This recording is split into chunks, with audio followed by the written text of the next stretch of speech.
Hello students, welcome to BSACI. প্রত্যেককে শুভ সন্ধ্যা।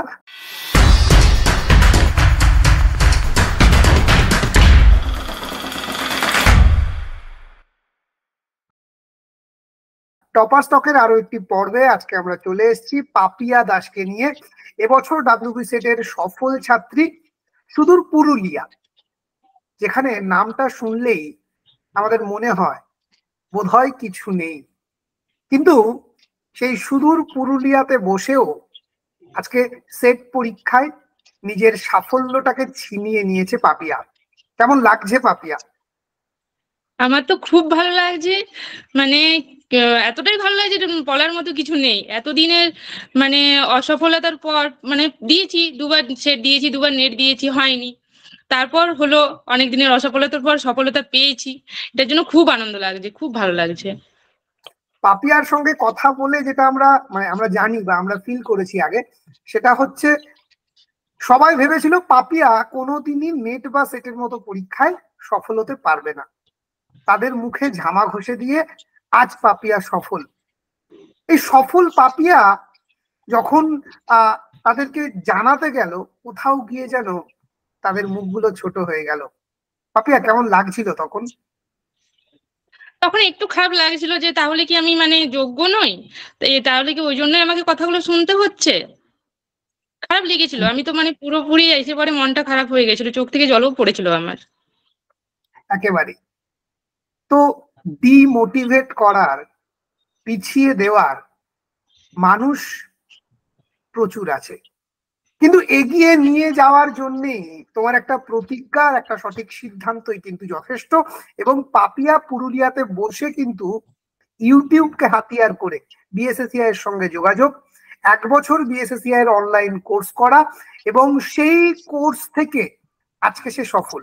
তো আমি পাপিয়াকে জিজ্ঞাসা করব, পুরুলিয়ার মতো একটা প্রত্যন্ত গ্রাম তুমি যেখানে থাকো, সেখানে এই যে অনলাইন ক্লাসটা সত্যি করতে পেরেছিলে? সত্যি কি অনলাইন ক্লাস তোমার সাফল্যে কোথাও কোনো অংশে অবদান রাখে বিএসএসিআই এর এই অনলাইন কোর্সটা, পাপিয়া? অবশ্যই, পুরোটাই আমি বিএসসিসিআই কে দেবো। আমি তো নিমিত্ত মাত্র, আমার সমস্তটাই অমিত স্যার, বিএসসিসিআই। হ্যাঁ, পরিশ্রম অবশ্যই আমার আছে, পরিশ্রম না করলে কিছুই হয় না, কিন্তু সেই পথটা দেখিয়েছেন কিন্তু এই অমিত স্যার এবং বিএসসিসিআই। আমার মানে একজন স্যার বলেছিলেন যে ইয়ে শুধু মাটি খুঁড়ে গেলে হবে না, শেপ দিতে হবে, কোনো একটা শেপ দিতে হবে, সেটা তোকে ঠিক করতে হবে, আর সেটা কিন্তু ঠিক করে দিয়েছে বিএসসিসিআই আমাকে। আমি আজকে শেপ দিতে পেরেছি একটা। একেবারে। তার মানে শুধু পরিশ্রম করে গেলে হবে না, আমার পরিশ্রমটা কিভাবে ফলপ্রসূ হবে তার জন্য একটা লক্ষ্য নির্ধারণ, সঠিক প্ল্যান, স্মার্ট স্ট্র্যাটেজির মধ্যে দিয়ে এগোতে হবে। আচ্ছা, বিএসএসিআই এর প্রতিনিয়ত লাইভ ক্লাস এবং এই যে অনলাইন অ্যাপ, মানে পুরোটাই তো মোবাইলের মধ্যে সীমাবদ্ধ, সেটা তোমার পড়াশোনাতে কিভাবে এফেক্টিভ করে তুললো তোমার পড়াশোনাটাকে? কারণ আমরা যারা একটু ট্র্যাডিশনাল ওয়েতে পড়াশোনা করে এসেছি, সেই অফলাইন ক্লাস, টিচারের সামনাসামনি বসে ক্লাস করা, না হলে ঠিক ক্লাস হচ্ছে বলে মনে হয় না। সেখানে দাঁড়িয়ে এই ফোনের মধ্যে ক্লাস কতটা ঠিক এই ক্লাসটা, বা কতটা কোয়ালিটির ক্লাস, বা কতটা এনহ্যান্স করেছে তোমার নলেজকে, পাপিয়া? আমি এটাই বলবো যে মানে যে কলেজে যে পড়েছি, কলেজে যে যে মানে যে স্ট্র্যাটেজি যে পড়েছি, আবার আবার ইউনিভার্সিটিতে যেভাবে পড়েছি, সেই পড়া অনুযায়ী করলে নেট পাস কিংবা সেট পাস কোনোদিনই হবে না, আমার তো মনে হয়। আমি এটুকু শিখেছি, মানে বই পড়তে, মানে কিভাবে বই পড়তে হবে সেটা কিন্তু শিখিয়েছে আমাকে বিএসসিসিআই। প্রত্যেকটা ম্যাডাম স্যারের ক্লাস এত ভালো, মানে আমি তো শিখেছি ওইখান থেকেই যে কিভাবে বই খুঁটিয়ে পড়তে হয়। খুঁটিয়ে না পড়লে নেট সেট সম্ভব না। আমি এটুকু বুঝে গেছি যে খুঁটিয়ে না পড়লে নেট সেট সম্ভব না। বইয়ের নেশা ধরে গেছে, বিএসসিসিআই ভর্তি হয়ে আমি বইয়ের নেশা ধরে গেছে। তারপর ওই অনলাইন কোশ্চেন ব্যাংক মানে নিজের ইচ্ছা মতো যখন যখন ইচ্ছা দাও, কোনো মানে বাধা নেই। তো যখন সময় তখন দাও, কোনো যে এখনই দিতে হবে তার কোনো মানে নেই। তারপর আবার ওই মক টেস্ট, সপ্তাহে সপ্তাহে মক টেস্ট, ওটা তো খুব হেল্প করতো আমাকে। যে পড়তে হবে, আবার ভালো নাম্বার তুলতে হবে, আবার এগোতে হবে, এরকম একটা ব্যাপার।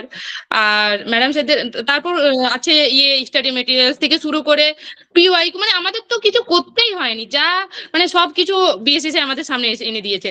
পিওয়াই টু আলাদা আলাদা করে প্রত্যেকটা টপিক আলাদা আলাদা করে এনে দিয়েছে, মানে যা হয়তো আমাদের মানে মনের কথা হয়তো স্যারদের কাছে যায়নি, তার আগেই আমাদের কাছে সেই মানে সেই জিনিসগুলো আমাদের কাছে চলে এসেছে। পিওয়াইকিউ প্র্যাকটিস, তারপরে আবার পিওয়াইকিউ কোশ্চেন ব্যাংক, আলাদা আলাদা টিচিং অ্যাপটিটিউডের আলাদা একটা টপিকের ওপর একটা পিওয়াইকিউ, রিসার্চ অ্যাপটিটিউড, আবার বাংলারও সেই সেম বিভিন্ন টপিক থেকে বিভিন্ন আলাদা আলাদা আলাদা কোশ্চেন ব্যাংক, পিওয়াইকিউ। দারুণ, মানে কোনো বলার মানে ভাষা নেই, সত্যি আমার কাছে বলার ভাষা নেই।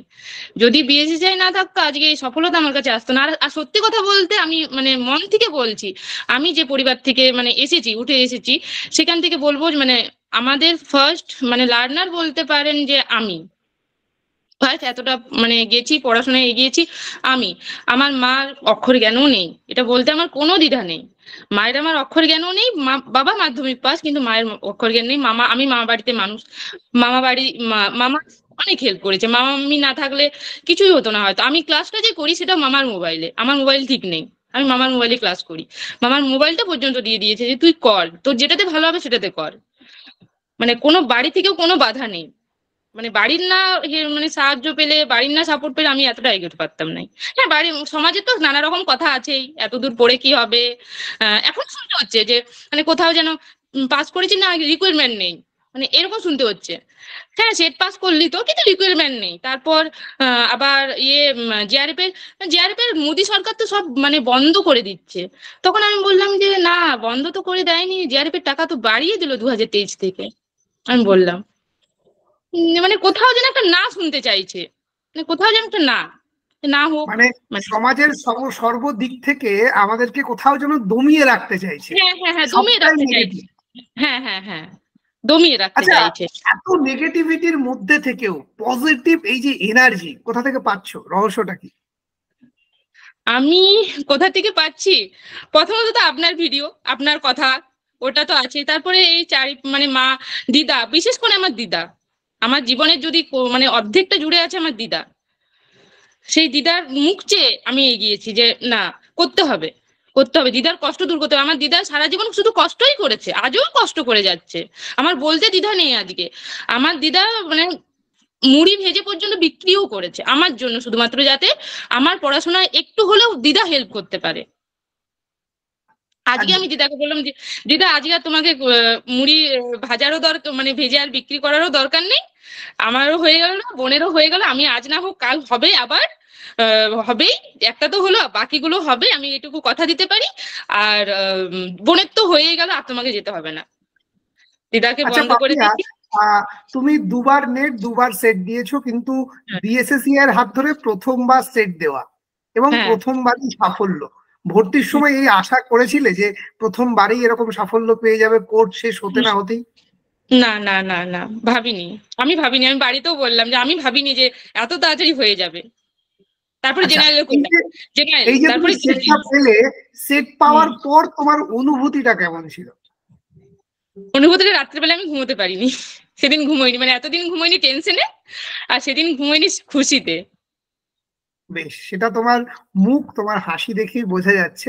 আচ্ছা, আমি তোমাকে একটা ছোট্ট প্রশ্ন করি। বাংলার সিলেবাস হিউজ সিলেবাস, মানে সমুদ্র মহাসমুদ্র বললেও কম হবে। হ্যাঁ, প্রচুর ইনফরমেশন, এখন প্রচুর ইনফরমেটিভ প্রশ্ন আসছে, মনে রাখতে হচ্ছে।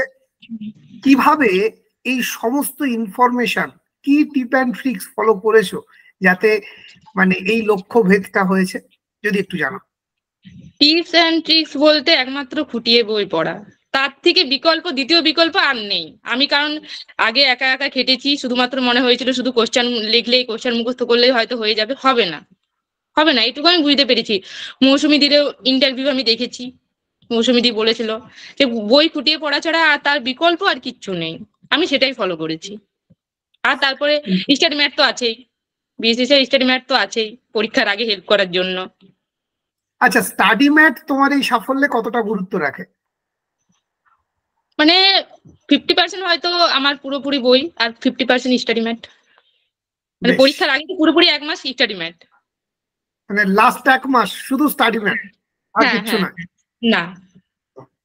আচ্ছা, আমরা যদি জিজ্ঞাসা করি যে সারাদিনে তুমি ঠিক কতক্ষণ পড়াশোনা করতে? মানে আমার পড়ার কোনো টাইম ছিল না, যে আমাকে যেহেতু বাড়ির কোনো কাজ করতে হয় না, সাধারণত করতে দেয় না, মামিও দেয় না, দিদাও দেয় না। আর সেহেতু আমার পড়াশোনায় খুব একটা যে বাধা, হ্যাঁ বাইরের বাধা এসেছে, কিন্তু যে আমাকে বাড়ির কাজ করতে হয়েছে সেটা হয়নি। অত সকালে বসতাম, হয়তো সকাল দিকটা পড়লাম, তারপর হয়তো দুপুর দিকটা একটু রেস্ট করলাম, তারপর রাত্রের দিকটা বসলাম। এরকম কোনোদিন হয়তো 8 ঘন্টা হতো, কোনোদিন হয়তো 12 ঘন্টা হতো, এরকম। মানে হয়তো যেদিন যে রুটিন রাখতাম সেই রুটিন অনুযায়ী শেষ হতো টাইম, ওই রকম। Thank you. মানে তুমি যে যথেষ্ট পরিমাণ খেটেছো, নিজের জন্য সময় দিয়েছো, সেটা কিন্তু তোমার কথা থেকে স্পষ্ট। এবং ভগবান সেই কষ্টের যে রেজাল্ট, আমরা সবসময় জানি পরিশ্রমের ফল কিন্তু মিঠে হয়। তো আজকে সেটা তুমি দিয়েছো, এবং তোমার আত্মবিশ্বাস দেখে আমরাও আত্মবিশ্বাসী। আগামী দিনে নেট জেআরএফ তোমার কাছে ধরা দেবে। অনেক অনেক ধন্যবাদ, খুব ভালো থেকো, তোমার জন্য অনেক অনেক শুভকামনা রইল বিএসএসসিআই এর তরফ থেকে। Thank you, thank you. Thank you sir, thank you.